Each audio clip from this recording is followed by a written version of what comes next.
Hello friends, welcome to my channel. Today we'll discuss about Web API with database CRUD operation using .NET Core. We'll use .NET Core version 6.0 for the demo. Before that, if you are new to my channel, please do not forget to subscribe. Thank you. So let's get started with the demo. I'll use Visual Studio 2022 for the demo. Here is my Visual Studio. First we'll create a new project. For that, we'll go to create new project. Then we'll choose ASP.NET Core Web API. Click on next. Here we specify the name. I'll specify as CRUD demo. I'll click on next. Then without changing anything, I'll click on create.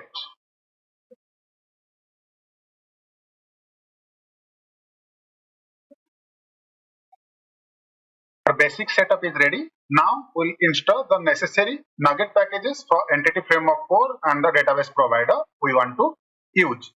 So for that, we'll go to Tools, Manage Nugget Packager. I'll open the console, the solution, and I'll type here Entity Framework Core.SQL Server.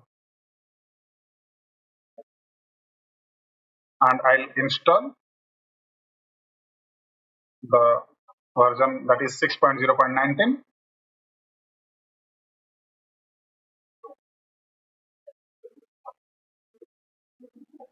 So we are done with the SQL Server Nugget packages.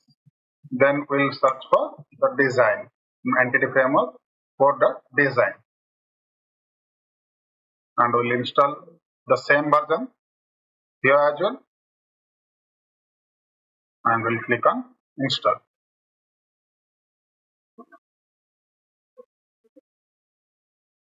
We'll build the solution once to see if everything is working as expected.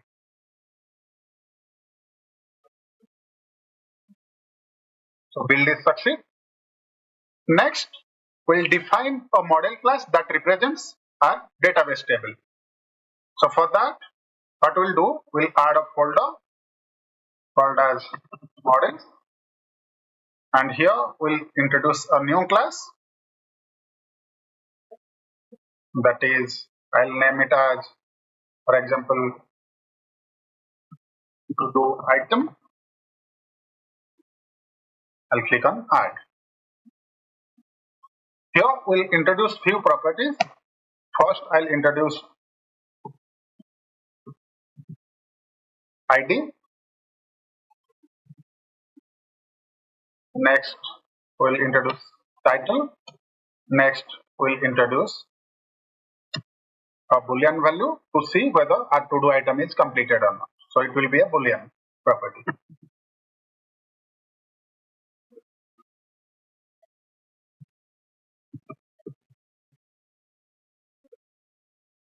I'll save. Now our model class is ready. Next, we'll create a DB context class that represents our database context. So for that, we'll create a new class and named it as to-do context.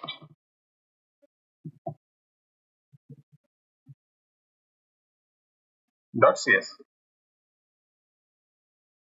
Now we'll inherit DB context.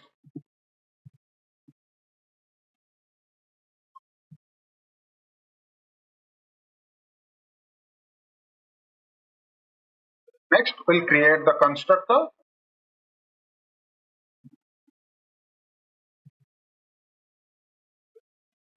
We'll pass the parameter as DB context option. And here we have our context class, that is to-do context. Then options. Yes. Options.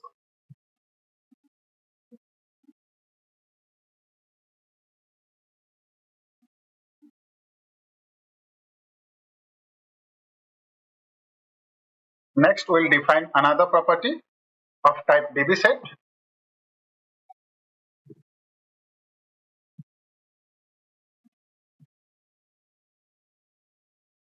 set. Here I will pass to do item, the model class,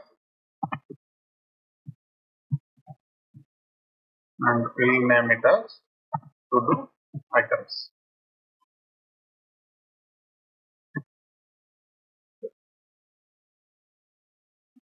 So we are done with the DB context class. Next, we'll configure the services. So for that, we'll go to program.cs file. Here, we'll specify builder.services dot add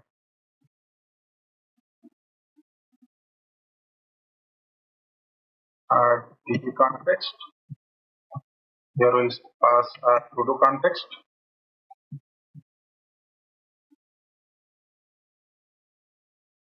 Then options.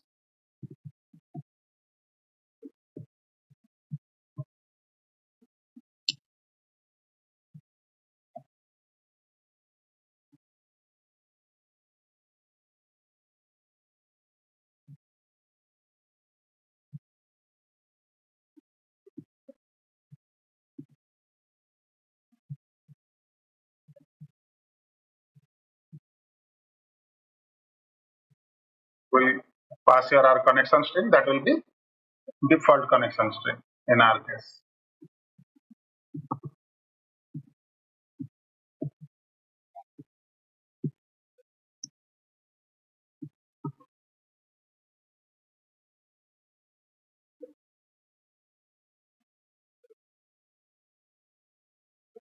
We'll just align this properly so that it will look little better.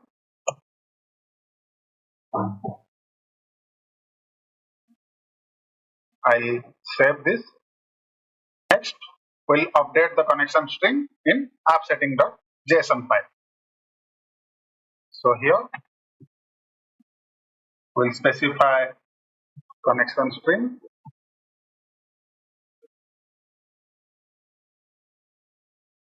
and then we'll copy the name here like default connection string,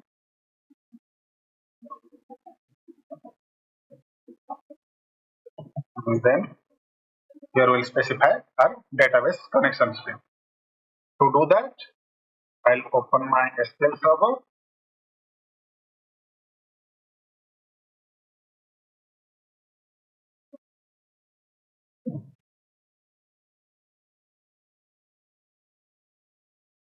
And I'll pick the server name from here, and we'll specify over here like server is equals to this, then our database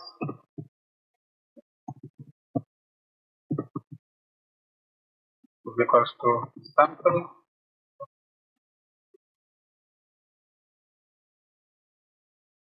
then trusted connection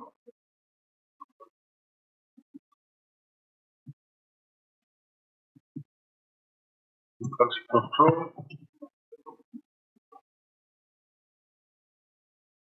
and next multiple active result sets to true.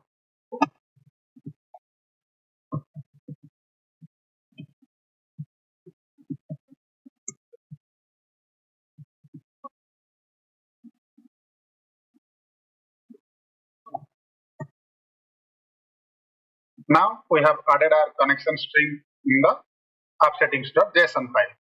We'll save it. Next, we'll create a controller class that will handle the API endpoints. To do that, here I'll create a controller, and here I'll choose API, and we'll pick the API controller, empty controller, and I'll click on add button. I'll name the controller name as to do items controller,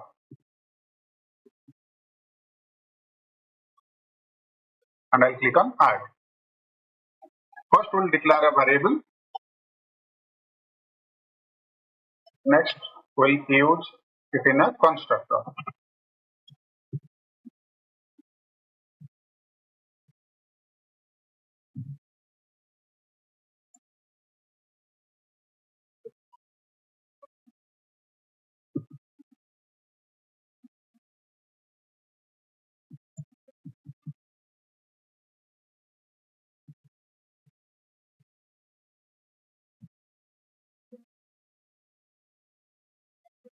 So now our constructor is ready.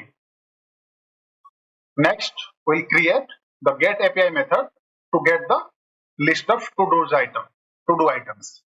To do that,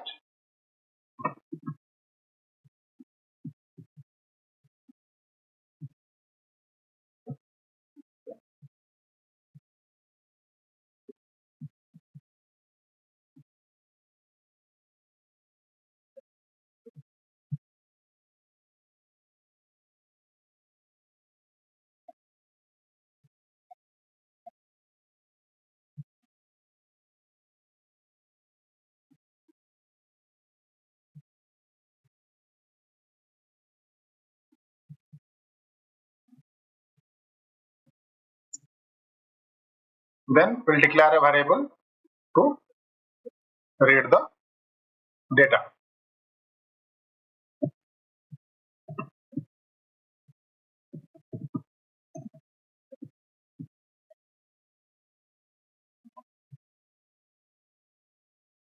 Will return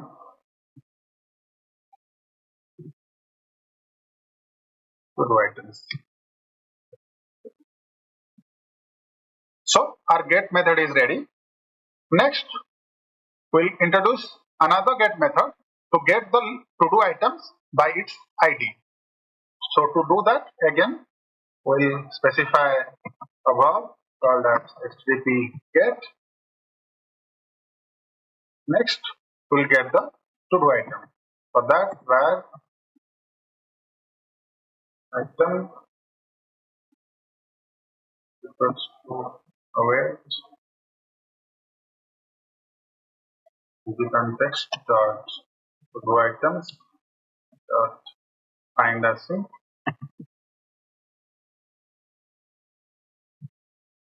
and ID. Now we'll check if we have any values available in to do item. To do items is equals to null. Then we'll return not found.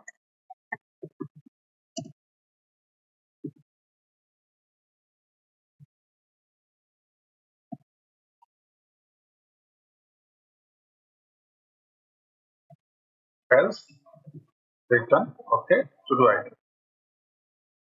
So this API call will use to get the to do items by its ID. Next we'll introduce create API. So for that, again we'll introduce a method called public async task person result.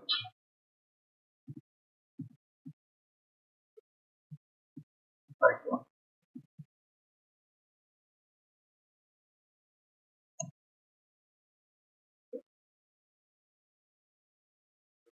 And here we got the DB context. So do item dot add, then now we save the changes and we'll return.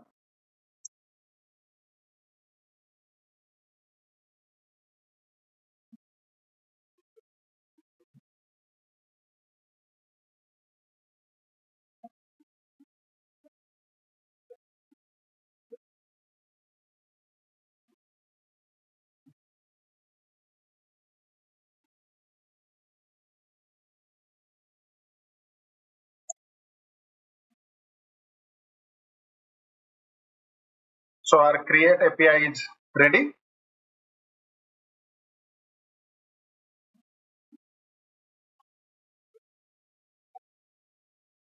Next we'll introduce our update API. We'll copy the whole method here. So this is also similar to create, where we need the whole object, and we'll update here name as update, and it will be of http put, and we'll update based on our ID. So I'll specify the ID here.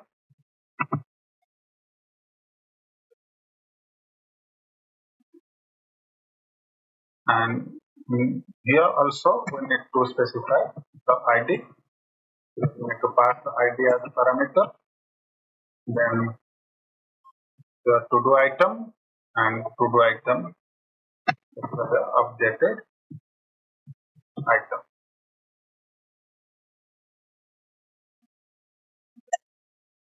Next, we'll see if the ID provided is matching with the updated item ID or not. So for that, we see if ID is not equals to updated item dot ID, then I will send out the bad request.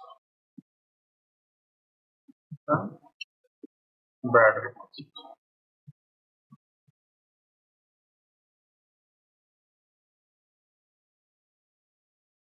Otherwise, we call our DB context entry and we'll update the item. We'll just specify the state. So entity state dot modified. Then we need to save the changes. DB context that save the changes. And here we'll specify return no context. Now our update API is also ready. Next, we'll create the delete API. To do that, what I'll do, I'll just copy the whole method here. Again, I'll paste it here and I'll change it to HTTP delete. And I need to pass the ID, so I'll keep that as it is. Here, instead of update, I'll pass delete.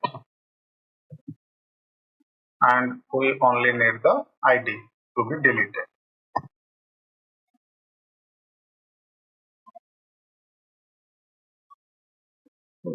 Delete all this values, all these rows. Then we'll specify here where we first we'll fetch the to do item by its ID. For that, where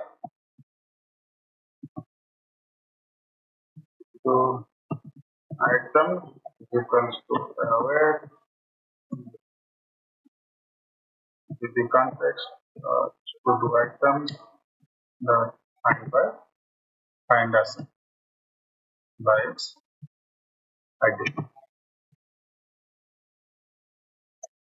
Next, we'll see if there is any value in the to do item.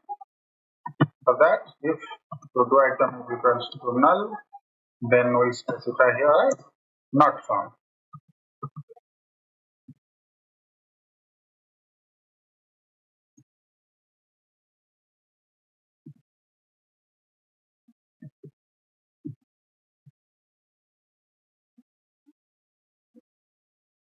Otherwise, we'll call remove. For that, we'll use the context to do items that remove. Then we'll specify here to do item and we'll save the changes. And also here return no context.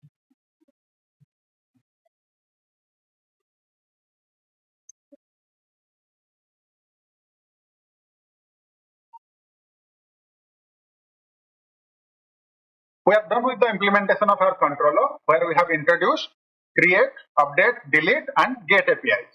Now what we'll do, we'll run some migration to create the database using our model class. So to do that, I'll go to package manager console and I'll run some commands.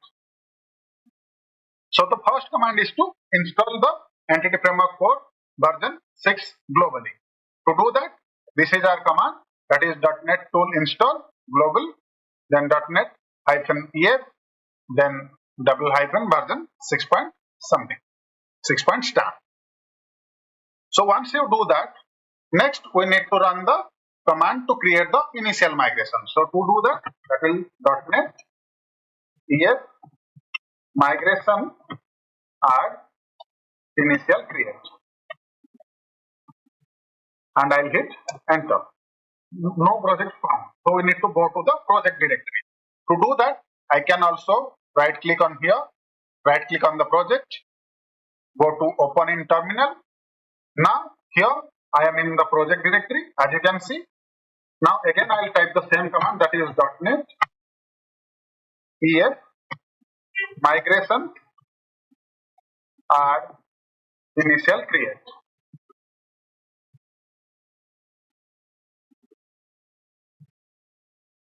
and I'll hit enter. Now the build is started. So this command creates the initial migration named as initial create based on our entity framework core model, and it generates the necessary code files to create the database schema.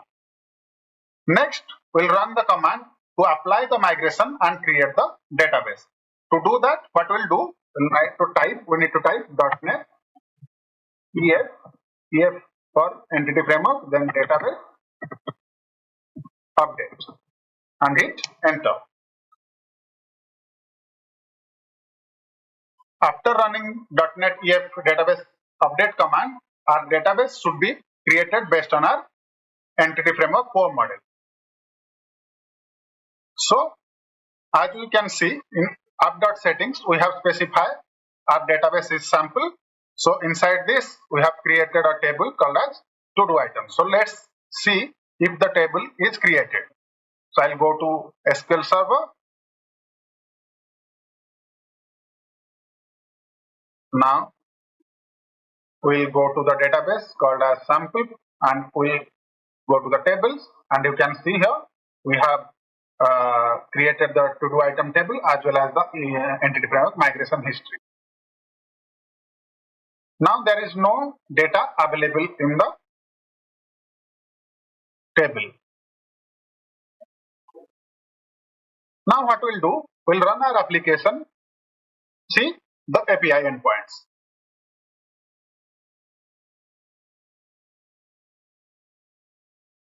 So now you can see all these API that we had introduced is listed here in Swagger, that is get, post, get by ID, put, and delete. So first, there is no data, as we see, there is no data available in our table. So first we'll call the create API to create the data for us, or create a to do item for us. To do that, what I'll do, I'll go to the post. This one is our create API.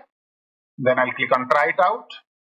I will not specify the ID because ID is auto incremented. I'll specify like task 1 for example, and is completed. I'll keep that as it is, that is true, and then I'll execute.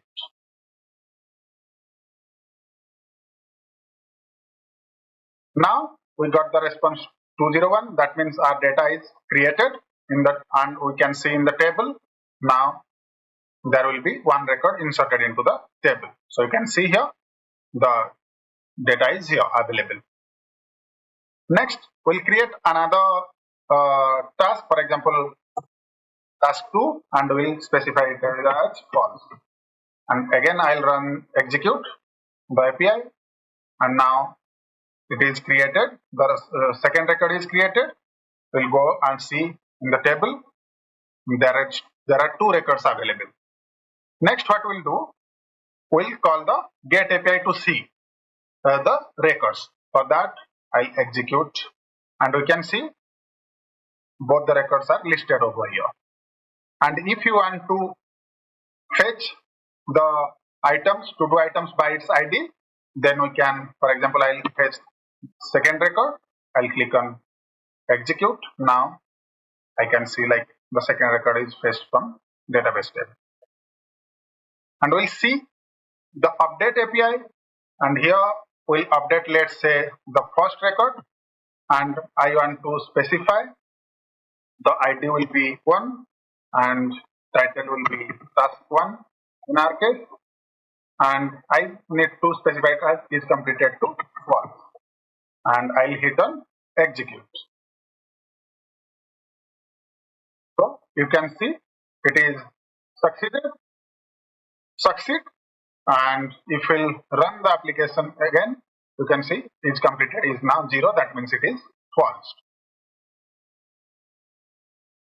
So our update also is working as expected. We'll see the last API, that is delete. we'll go to, again, we'll specify, for example, I'll delete the second record. I'll specify the ID as 2 here and hit execute. The data is now deleted. If I refresh my table again, I can see there will be only one record. In this example, we used entity framework code to handle the database operation. The DB context class